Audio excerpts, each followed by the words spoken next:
ఓం శ్రీ గురుభ్యో నమః. ఓం శ్రీ మహాగణాధిపతి నమః. అందరికీ నమస్కారం. ఈ వీడియోలో ఆదివారం రోజు ఆదిత్య ఉదయ పారాయణం వల్ల కలిగే ఫలితాలను ఇక్కడ వివరిస్తున్నాను. ఆదిత్య ఉదయ పారాయణం వల్ల శత్రుబాధలు తొలగలవి కాకుండా ప్రభుత్వ ఉద్యోగం లభించడము, నేత్ర సంబంధమైన అనారోగ్య సమస్యలు తొలగడము మరియు చికాకులు తొలగడము, శరీర సంబంధమైన స్కిన్ డిసీజెస్ అంటే తొలగిపోవడము లాంటి సమస్యల నుంచి బయటపడతారు. ప్రతిరోజు సూర్యోదయ సమయంలో ఆదిత్య ఉదయ పారాయణం చేస్తూ రాత్రిపూట రాగి చెంబులో నీళ్లు ఉంచుకొని ఉదయమే సూర్య స్నానం చేసిన వెంటనే సూర్యోదయం అయ్యే సమయంలో నిత్యకర్మస్నానం చేసుకొని ఆదిత్య ఉదయం పారాయణ చేసి 3 సార్లు ఆ రాగి చెంబులో నీళ్లు తులసి చెట్లో సూర్యుడికి ఎదురుగా ఉంటూ అర్ఘ్యం వదులుతూ సప్తాశ్వతమారూఢం ప్రచండం కష్టమాత్మదం శ్వేతవర్ధన దేవం తం సూర్యం ప్రణహామ్యం అనే శ్లోకాన్ని 3 సార్లు పఠిస్తూ అర్ఘ్యం విడవాలి. ఇలా వేయడం వల్ల అనేక రకమైన సమస్యల నుంచి మీరు ప్రతి ఒక్కరూ బయటపడతారు. ఇక పూర్తి వివరాల్లోకి వెళ్తే ఆదిత్య ఉదయాన్నే ప్రతిరోజు ఉదయాన్నే 3 సార్లు చొప్పున పఠించే వారికి ధైర్యం, జ్ఞానం లాంటి దైవ గుణాలు పెరుగుతాయి. శత్రువులు కూడా మిత్రులు అవుతారు. కఠిన సమస్యలు తొలగుతాయి. చింతలు చికాకులు పోయి దైవభక్తి పెరుగుతుంది. ఇతరుల మీద ద్వేషము, అసూయ, గిట్టంతరము, ఆశ్చర్యము లాంటి అవగుణాలు పోయి మనస్సు ఎప్పుడూ ఈశ్వరుడిపై లగ్నం అవుతుంది. భగవంతుడిపై మనస్సు ఏకాగ్రత ఏర్పడుతుంది. అన్నింటినీ మించి సూర్యభగవానుడు ఆరోగ్య ప్రదాత, ముఖ్యంగా తనుకారకుడు జ్యోతిషంలో నేత్రానికి కూడా కారకుడవుతాడు. కాబట్టి నేత్ర సంబంధమైన రోగాలు, శరీర స్కిన్ సంబంధమైన అనారోగ్య సమస్యల నుంచి బయటపడతారు. అసలు ఆదిత్య ఉదయం వల్ల లాభాలు అంతా ఇంత అని చెప్పడం తనివి కాని పని. ఆదిత్య ఉదయం అంటేనే అక్షయ పాత్ర. శ్రీరాముల వారు శ్రీ ఆదిత్య ఉదయం పఠించిన తర్వాతే రావణాసురుడిపై యుద్ధానికి వెళ్ళి విజయం సాధించారని మనకు శ్రీమద్ రామాయణం వల్ల తెలుస్తుంది. ప్రత్యక్ష భగవానుడైన సూర్యభగవాన్ ప్రార్థిస్తే ఆయురారోగ్యాలు తలపెట్టే కార్యక్రమాలు విజయం సిద్ధిస్తుంది. ఆదిత్య ఉదయాన్ని శ్రద్ధగా పఠిస్తే అనారోగ్యం దూరం అవుతుంది, ముఖ వర్చస్సు పెరుగుతుంది. ఆదిత్య ఉదయంలో శ్లోకాలకు అర్థాలను ఇప్పుడు తెలుసుకునే ప్రయత్నం చేసే ముందు, పాండవులు వనవాసం వెళ్ళినప్పుడు ఆయనతో పాటు కొంతమంది జనసమూహం కూడా వారితో పాటు వచ్చే ఆ అడవిలో వనవాసం చేస్తుంటారు. అంతటి ఈ పరివారానికి అందరికీ ఆహారాన్ని ఎలా ఎలా ఇవ్వాలనే, ఎలా ఏర్పరచాలనే విషయంలో ధర్మరాజు విచారంతో ఉన్నప్పుడు శ్రీకృష్ణుడు అతనికి ఆదిత్య ఉదయం సూర్యుడి గురించి వేడుకోమంటాడు. సూర్యభగవానుడిని ప్రార్థించడం ద్వారా సూర్యుడు అక్షయపాత్ర ఇస్తాడు. అక్షయపాత్ర ద్వారానే ఆయన వనవాసంలో ఉన్న 13 సంవత్సరాలు కూడా తన పరివారానికి అంతటి తమ 5 మందే కాకుండా తమ అన్నదమ్ములు ద్రౌపదే కాకుండా పరివారానికి అంతటి కూడా భోజన సౌకర్యాన్ని కల్పించగలుగుతాడు. ఇది ఆదిత్యుని సూర్యభగవానుడి యొక్క గొప్పతనం. ఈ ప్రపంచంలోని పశుపక్షాదులు కానీ, మానవులు కానీ, జీవరాశి అంతా కూడా ఎలా జీవిస్తుందంటే సూర్యకిరణాలు పడడం వల్లనే పత్రహరితం వృద్ధి చెంది దానివల్లే ఈ వృక్షజాతి అంతా సంరక్షించబడుతుంది, లోకమంతా సంరక్షించబడుతుంది. ప్రతి ఒక్కరూ ఈ జీవకోటికి ప్రాణాధారము సూర్యభగవానుడే. ఆయనే ప్రత్యక్ష దైవం. ఆయనను ప్రార్థించకుండా ఇంకెవరిని ప్రార్థించడం ఉపయోగం అంటూ ఏదీ ఉండదు. కాబట్టి ప్రత్యక్ష దైవాన్ని సూర్యుడిని ప్రార్థిస్తే, సూర్యుడిని ఆరాధించడం వల్ల మనకు అనేక రకమైన సమస్యల నుంచి బయటపడతాము. ఇక ఈ ఆదిత్య ఉదయంలో ఒక్కొక్క శ్లోకానికి సంబంధించిన అర్థాలను ఇప్పుడు పరిశీలిద్దాం. తదో యుద్ధ పరిశ్రాంతం సమరే చింతాయా స్థితం రావణం జాగ్రత్తో దృష్ట్యా యుద్ధాయ సముపస్థితిం. దీని యొక్క అర్థం ఏంటంటే, యుద్ధము చేసి మిక్కిలి అలసి ఉన్న శ్రీరాముడు సమరరంగమున చింతాక్రాంతుడై ఉండెను. పిమ్మట రావణుడు యుద్ధసన్నుద్ధుడై ఆ స్వామి ఎదుట నిలిచి ఉండెను. దైవతచ్చ సమాగమ ద్రష్టం వ్యాగతోరం ఉపాగమ బ్రవిద్రామం అగస్త్యో భగవాన్ ఋషి. దీని యొక్క ఈ 2వ శ్లోకం యొక్క భావం ఏంటంటే, యుద్ధమును చూచుటకై దేవతలతో కూడి అచ్చటికి విచ్చేసిన పూజ్యుడైన అగస్త్య మహర్షి శ్రీరాముని సమీపించి ఆ ప్రభుతో ఇట్లు పలికెను. అగస్త్య ఉవాచ రామ రామ మహాబాహో షుడుగుణ్యం సనాతనం ఏనా సర్వా నరీన్ వత్స సమరే విజయిష్యసి. ఈ శ్లోక భావం ఏంటంటే అగస్త్యుడు ఏం చెప్తున్నాడంటే, ఓ రామ మహాబాహో నాయన సనాతనము మిగుల గోప్యము అయిన ఈ స్తోత్రమును గూర్చి తెలిపెదను వినుము.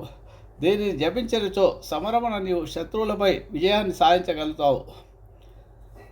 ఆదిత్య ఉదయం పుణ్యం సర్వశత్రు వినాశనం జయావహం జపే నిత్యం అక్షయం పరం శివం. ఈ శ్లోకం 4వ శ్లోకం యొక్క భావం ఏంటంటే, ఈ ఆదిత్య ఉదయం అను స్తోత్రము పరమ పవిత్రమైనది, సమస్త శత్రువులను నశింపజేయున్నది. నిత్యము దీన్ని జపించరుచో సర్వత్ర జయము లభించుట సత్యము. ఇది సత్ఫలితములను అక్షయముగా ప్రసాదిస్తుంది.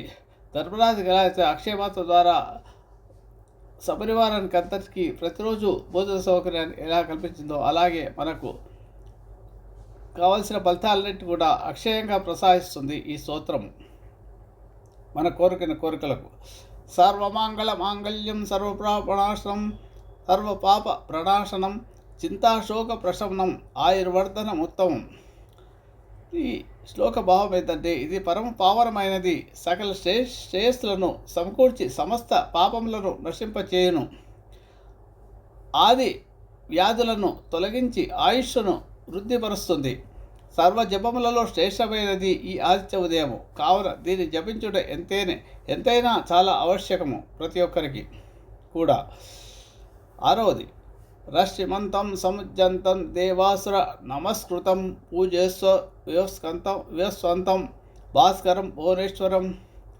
ఈ శ్లోక భావం ఏంటంటే, అనంతమైన బంగారు కిరణములతో శోభిల్లుచు జాతికి జాగృతి కూర్చు వాడ దేవాసురులు ఈయనకు ప్రణమిల్లుదురు.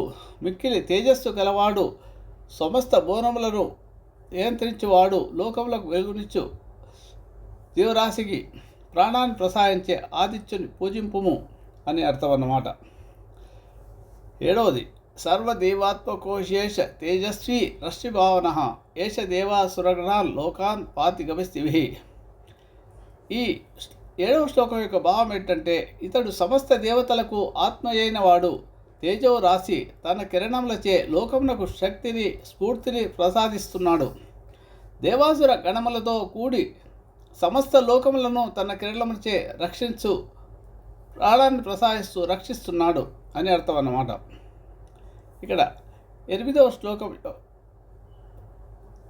ఏంటంటే, ఏష బ్రహ్మశ్చ విష్ణుశ్చ శివస్కంద ప్రజాపతి మహేంద్రో ధనదహ కాలో యమసౌమహ్యపాం పతి. దీని భావం ఏంటంటే, బ్రహ్మ విష్ణు శివుడు మహేశ్వరులు, కుమారస్వామి ప్రజాపతి, దేవేంద్రుడు, ఇంద్రుడు, కుబేరుడు, కాలస్వరుడు, యముడు, చంద్రుడు, వరుణుడు అని అర్థం. అందరి స్వరూపమే ఈ సూర్యభగవానుడు అని అర్థం అన్నమాట. ఇక్కడ 9వది పితరో వసవ స్వాధ్య అశ్వినౌ మరుతో మనుహు వాయు వహిని ప్రజాప్రాణ ఋతుకర్త ప్రభాకర.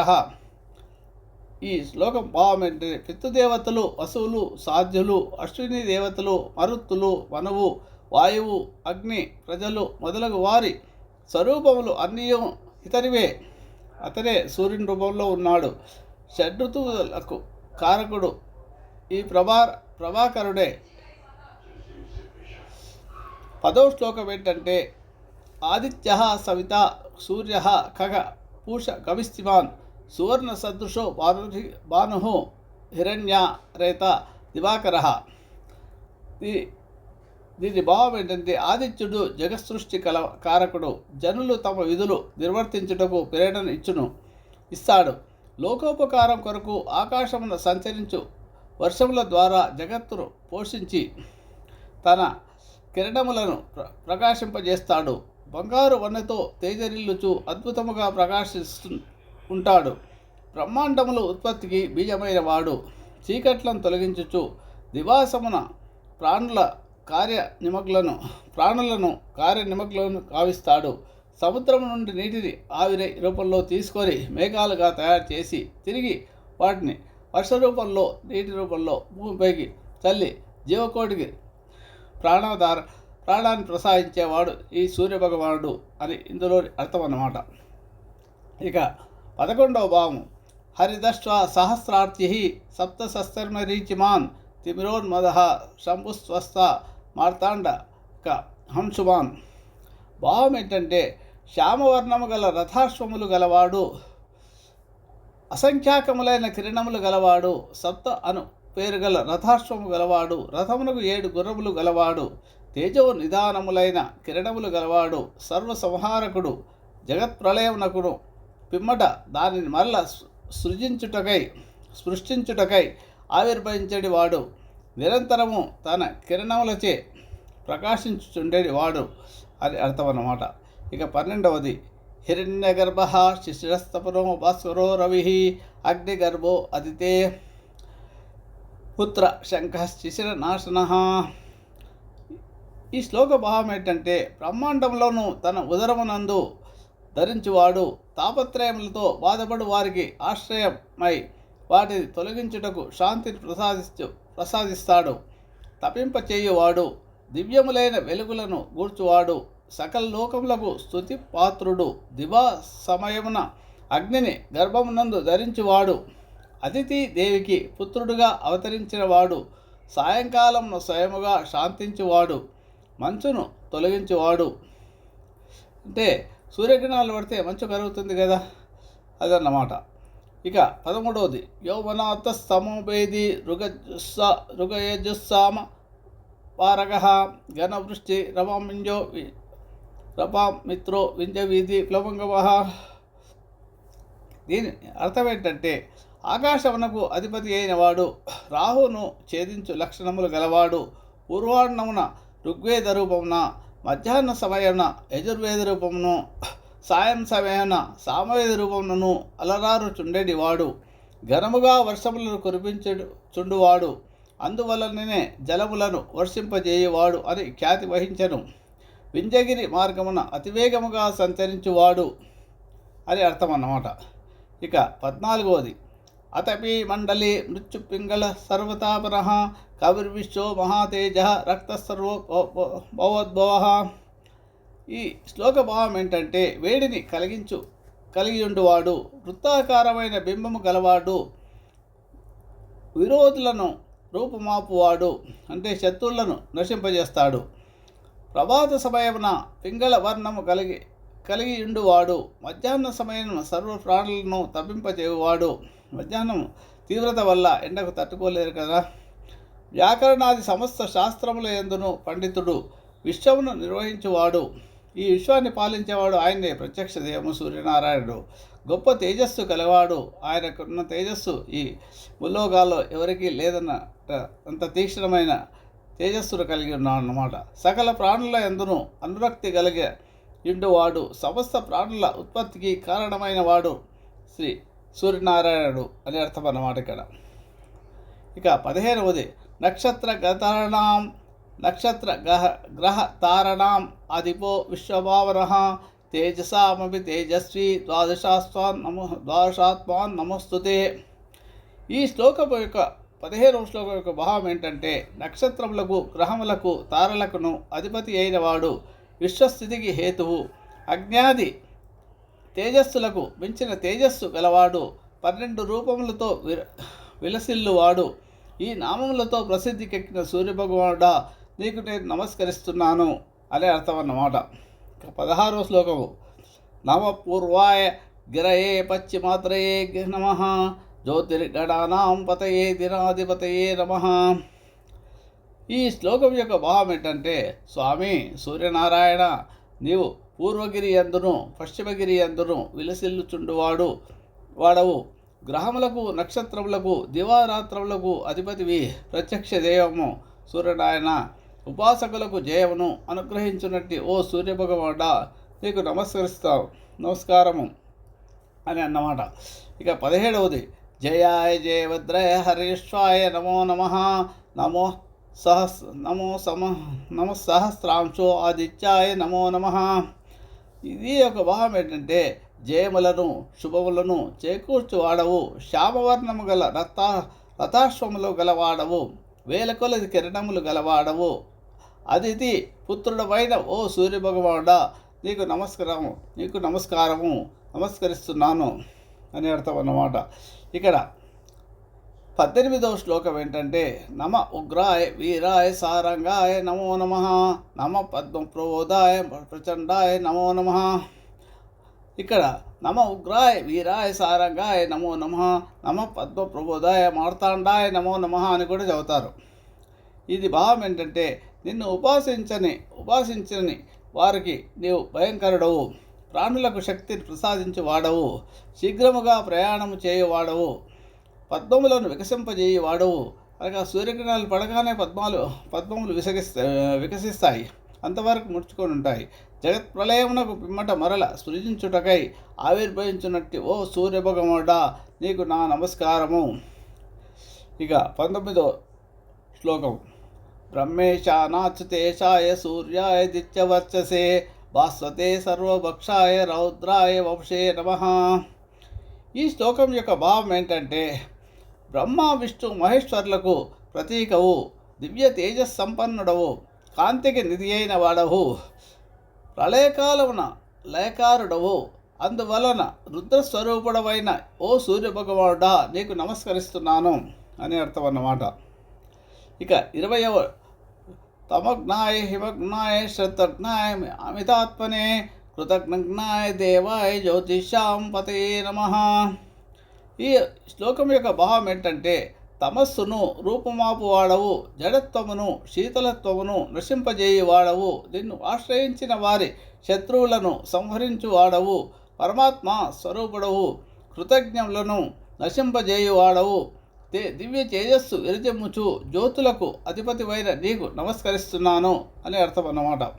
ఇక 21వ శ్లోకం తప్త చామీకరాభాయ హరహే విశ్వకర్మణే నమస్తమోభిజ్ఞాయ రుచయే లోకసాక్షిణే.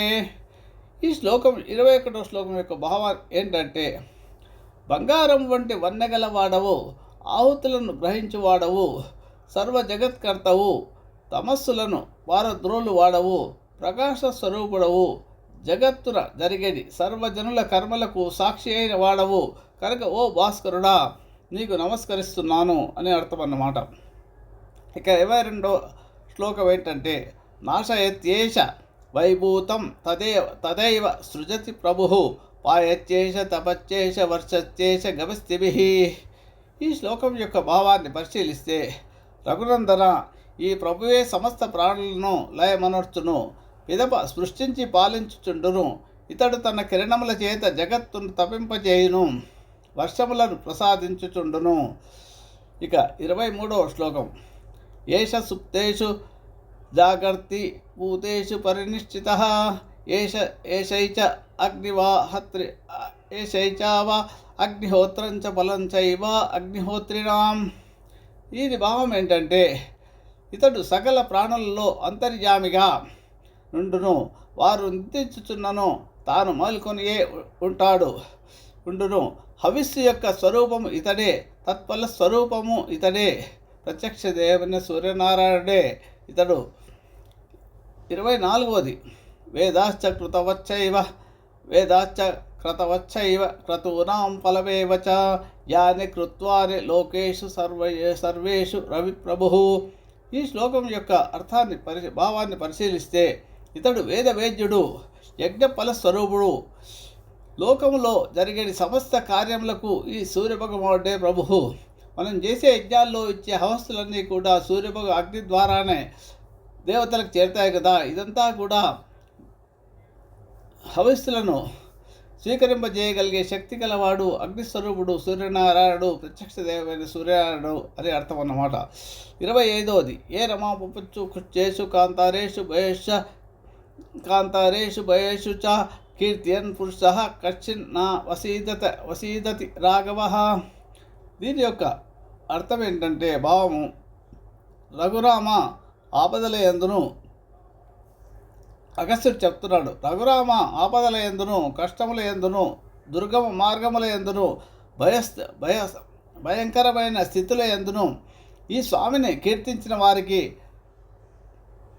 నాశనం ఉండదు, వీరికి ఎప్పుడు విజయమే లభిస్తుంది, శత్రునాశనం జరుగుతుంది.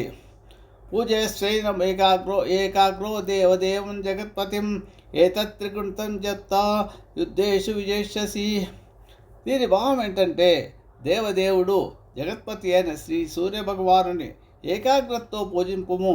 ఈ ఆదిత్య ఉదయమును ముమ్మారు జపించినచో నీవు ఈ మహాసంగ్రామం నందు విజయం పొందగలవు అని అగస్త్య మహర్షి శ్రీ రామచంద్రుడికి వివరిస్తున్నాడు.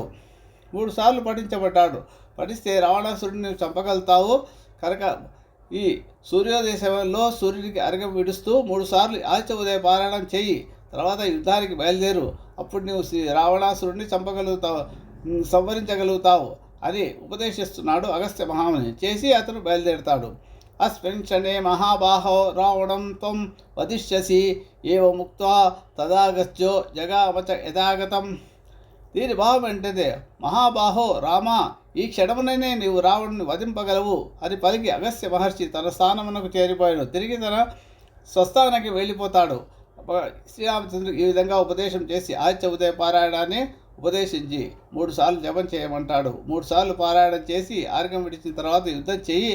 తప్పకుండా నీవు రావణుని వధింపగలుగుతావు అంటాడు. ఇక 28వది ఏతశ్రుత్వా మహాతేజ నష్టశోకో బోత్తద దారాయమాస సుప్రీతో రాఘవ ప్రేతాత్మవాన్.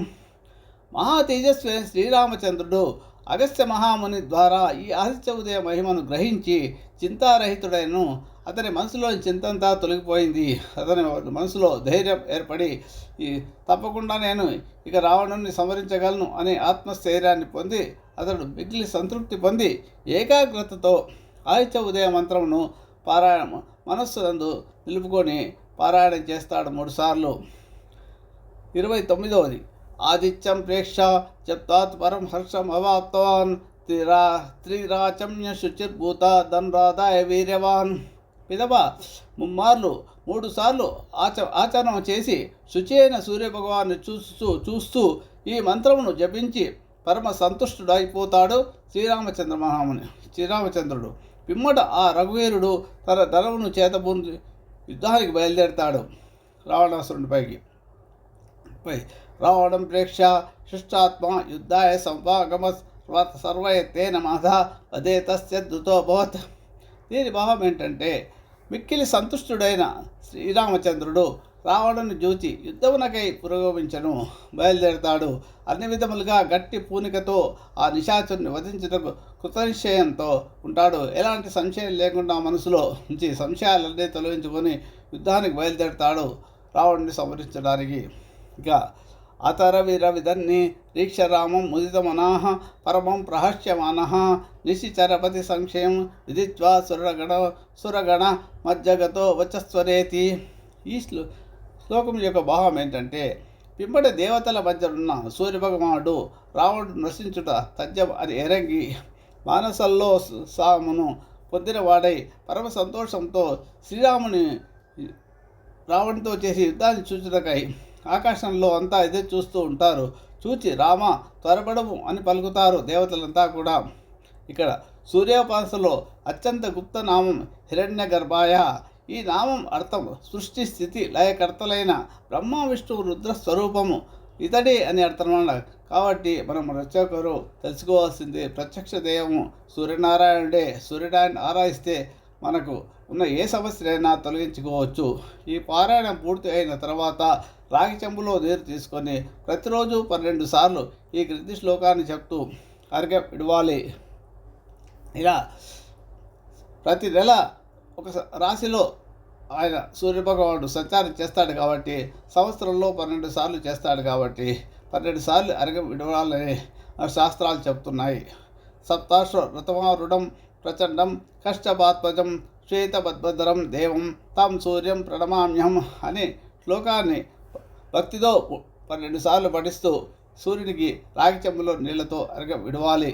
భక్తితో దీని అర్థం ఏంటంటే భగవతే హిరణ్య గర్భాయ నమః అని సూర్యభగవానుడిని స్మరిస్తే విశేషంగా ఆ సూర్యనారాయణ స్వామి అనుగ్రహానికి పాత్రలు అవుతాము. తప్పకుండా భక్తితో శ్రద్ధతో ఈ శ్లోక పారాయణం చేస్తూ 3 సార్లు 12 సార్లు సూర్యభగవానికి చివరి శ్లోకం సప్తాశ్వతమారుడం ప్రచండం కష్టపాత్మజం శ్వేతపద్మధరం దేవం తం సూర్యం ప్రణమామ్యం అంటూ 12 సార్లు అర్ఘ్యం ఇవ్వండి. తప్పకుండా శత్రుబాధలు తొలగుతాయి. మీకు అనారోగ్య సమస్యలు తొలుతాయి, నేత్ర సంబంధమైన బాధలు తొలుగుతాయి, మంచి తెలివితేటలు వస్తాయి, చర్మ సంబంధమైన వ్యాధులు తొలుగుతాయి. చాలా ఆరోగ్యంగా దీర్ఘకాలంగా జీవిస్తారు. ఆరోగ్యంతో ఆ సూర్యనారాయణ యొక్క అనుగ్రహానికి పాత్రలు అవుతారు. సర్వం శ్రీకృష్ణార్పణమస్తు. లోకా సమస్తా సుఖినో భవంతు.